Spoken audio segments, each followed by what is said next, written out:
అందరికీ నమస్కారం. Welcome to news TV. నేను మీ దేవ సహాయాన్ని. ఈ రోజు కొన్ని విషయాలు మీ ముందుకు తీసుకురావడం కోసం మీ ముందుకు రావడం జరిగింది. అదేమిటంటే బాపులపాడు మండలం మడిచెర్ల గ్రామంలో జగనన్న లేఅవుట్ ను ఏర్పాటు చేసి ప్రతి పేదవాడి సొంత ఇంటి కల నెరవేరడం కోసం ఆ ఇళ్ల స్థలాలు కేటాయించడం జరిగింది. ముఖ్యమంత్రి వైఎస్ జగన్మోహన్ రెడ్డి రాష్ట్ర వ్యాప్తంగా ప్రతి పేదవాడి సొంత ఇంటి కల నెరవేరాలని ప్రతి ఒక్క వ్యక్తికి కూడా సెంటున్నర భూమిని కేటాయించడం జరిగింది. దానిలోనే భాగంగా బాపులపాడు మండలం మడిచెర్ల గ్రామంలో కూడా జగనన్న కాలనీని ఏర్పాటు చేయడం కోసం సుమారుగా 4 ఎకరాల భూమిని కేటాయించడం జరిగింది. దానిలో ప్రతి పేదవాడికి ఆ ఇళ్లు కేటాయించగా దాంట్లోనే రైతు భరోసా కేంద్రం, హెల్త్ సెంటర్, అదేవిధంగా లైబ్రరీ నిర్మాణం కోసం కూడా స్థలాలు కేటాయించడం జరిగింది. దానిలోనే స్థలాలు కేటాయించగా ఇప్పటికే రైతు భరోసా కేంద్రం, హెల్త్ సెంటర్ నిర్మాణం చేయగా మిగిలి ఉన్న లైబ్రరీ అనే స్థలంలో కొంతమంది వ్యక్తులు, గ్రామంలోని కొంతమంది వ్యక్తులు దానిలో శివాలయం నిర్మించాలని ప్రపోజల్ తీసుకురావడం జరిగింది. దానికోసం ఆ జగనన్న కాలనీలో ఆ శివాలయం నిర్మించడం కోసం జగనన్న కాలనీలో స్థలంను లైబ్రరీ కోసం కేటాయించిన స్థలంలో దానిలో శివాలయం నిర్మించాలనే ప్రయత్నం చేస్తున్నారని, కావున దాన్ని ప్రతి ఒక్క నాయకుడు కూడా ఆపాలి. కావున ముఖ్యమంత్రి వైఎస్ జగన్మోహన్ రెడ్డి ఎంతో ప్రతిష్టాత్మకంగా తీసుకొచ్చినటువంటి జగనన్న కాలనీలో లైబ్రరీ నిర్మాణం జరిగితే ప్రతి పేదవాడు, ప్రతి చదువుకున్న వ్యక్తి అవసరమైనటువంటి కొన్ని సబ్జెక్టులను, అవసరమైనటువంటి కొన్ని సంఘటనలు తెలుసుకోవడం కోసం లైబ్రరీకి వెళ్తారు. అదేవిధంగా కొంతమేర పేపర్ న్యూస్ పేపర్ వేయించుకోలేని వ్యక్తులు ఉదయకాలంలో లైబ్రరీకి వెళ్లి న్యూస్ పేపర్ కూడా చదువుకునే అవకాశం ఉంటుంది. అలా లైబ్రరీ ఉపయోగించుకునే అవకాశం ఉంటుంది. కానీ ఏదైతే గ్రామంలో అంటే మనము ఏదైతే శివాలయం నిర్మించుకోవాలనుకుంటున్నారో దానికి మనమైతే వ్యతిరేకం కాదు.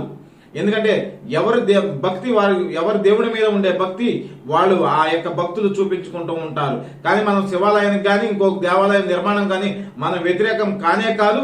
మనం చెప్పేది ఏంటంటే మనకి కొన్ని ఒక లెటర్లు అయితే రావడం జరిగింది న్యూస్ 4 టీవీ ఆఫీస్ కి. కొంతమంది న్యూస్ 4 టీవీ ఆఫీస్ కి వారి యొక్క బాధని వెళ్ళబుచ్చుతూ కొన్ని లెటర్లు అయితే పోస్ట్ ద్వారా మనకి చేయడం జరిగింది. దాంట్లో ఏముందంటే బాపులపాడు మండలం జగనన్న కాలనీలో ఎస్సీ, ఎస్టీ, బీసీ మైనార్టీలు సొంత ఇంటి కళలు నెరవేరడం కోసం ముఖ్యమంత్రి వైఎస్ జగన్మోహన్ రెడ్డి గారు జగనన్న కాలనీ పేరు మీద ఇళ్ల స్థలాలు కేటాయించడం జరిగింది. దాంట్లో ఏదైతే రైతు భరోసా కేంద్రం, హెల్త్ సెంటర్, లైబ్రరీ కోసం కేటాయించిన స్థలాల్లో కొంతమంది వ్యక్తులు లైబ్రరీ స్థలంలో శివాలయం నిర్మించాలని కోరుతున్నారు. కావున దానిపైన చర్యలు తీసుకోవాలి. అదేవిధంగా హెల్త్ సెంటర్ పక్కనే శివాలయం నిర్మిస్తే అక్కడి నుంచి వచ్చేటువంటి శబ్దాల వలన రోగులు గాని, డాక్టర్లు గాని, వైద్యులు గాని ఇబ్బంది పడాల్సి వస్తుంది.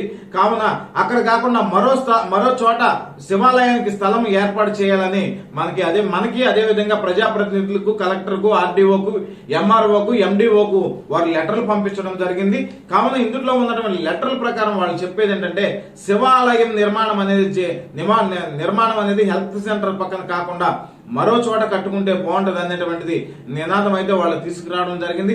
మనం కూడా న్యూస్ 4 టీవీ తరఫు నుంచి ప్రజాప్రతినిధుల్ని వేడుకునేది ఏంటంటే హెల్త్ సెంటర్ పక్కనే ఏదైతే శివాలయం నిర్మించాలనుకుంటున్నారో అక్కడ శివాలయం నిర్మిస్తే దాని నుంచి వచ్చిన శబ్దాల వలన రోగులు ఇబ్బంది పడవలసి వస్తుంది.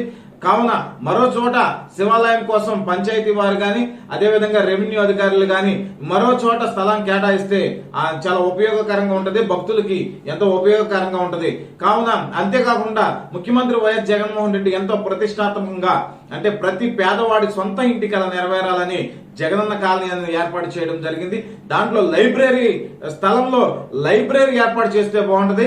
కావున గతంలో కూడా మనకు లెటర్లో ఏమని పేర్కొన్నారంటే గతంలో కూడా మేము అక్కడ లైబ్రరీని ఏర్పాటు చేయండి అని ఎంతో మంది అధికారులకు విన్నవించుకున్నాం, కానీ వారు పెడచెవున పెట్టారని కూడా ఆ లెటర్లో వాళ్ళు వేడుకోవడం జరిగింది. కావున ఇప్పటికైనా అధికారులు స్పందించి ఏదైతే ఇప్పటికే రైతు భరోసా కేంద్రము, హెల్త్ సెంటర్ నిర్మాణం చేశారో మిగిలి ఉన్నటువంటి లైబ్రరీ స్థలంలో లైబ్రరీ నిర్మాణం చేసి ప్రజలకు ఉపయోగకరంగా చేయాలని కోరుతున్నాము. అదేవిధంగా శివాలయం నిర్మాణం కోసం మరో స్థలమును ఏర్పాటు చేసి శివాలయాన్ని నిర్మించడం కోసం గ్రామ పెద్దలు ఎవరైతే ఆశపడుతున్నారో ఆ శివాలయం కట్టుకోవాలని, కావున వారికి కూడా ఒక స్థలము వీలైతే ప్రభుత్వము లేదంటే గ్రామంలో కొంతమంది పెద్దలు పూనుకొని ఇక్కడ స్థలం కొనుగోలు చేసి కనీసం శివాలయం నిర్మాణం చేయడానికి ప్రతి ఒక్కరు కూడా ముందుకు రావాలని కోరుతున్నాం. ఎందుకంటే హెల్త్ సెంటర్ పక్కన కనీసం మనం ఆలోచించాలి. హెల్త్ సెంటర్ పక్కన శివాలయం నిర్మిస్తే వచ్చే శబ్దాల వలన ఎప్పుడూ కూడా పూజలు జరుగుతూనే ఉంటాయి శివాలయంలో. ఎవరో ఒకరు భక్తులు వస్తూనే ఉంటారు. దేవుని యొక్క పాటలు శివభక్తులు పాటలు వినిపిస్తూనే ఉంటాయి. ఆ శబ్దం వలన కొంత ఇబ్బందులు కలిగే అవకాశం ఉంది. కావున పెద్దలు కూడా గౌరవపరంగా దాన్ని ఆలోచించి మరో చోట శివాలయాన్ని ప్రజలకి అనుకూలంగా, భక్తులకు అనుకూలంగా ఉండే స్థలంలో దాన్ని ఏర్పాటు చేస్తే బాగుంటుందని గ్రామ పెద్దలు, కొంతమంది గ్రామ పెద్దలు, గ్రామ ప్రజలు కూడా కోరుకున్నారు. కావున అధికారులు కూడా దీనిపైన స్పందించి శివాలయాన్ని మరోసాట నిర్మించాలని మన న్యూస్ 4 టీవీ తరఫున కూడా కోరుకుంటున్నాం. అందరికీ ధన్యవాదాలు. Thank you.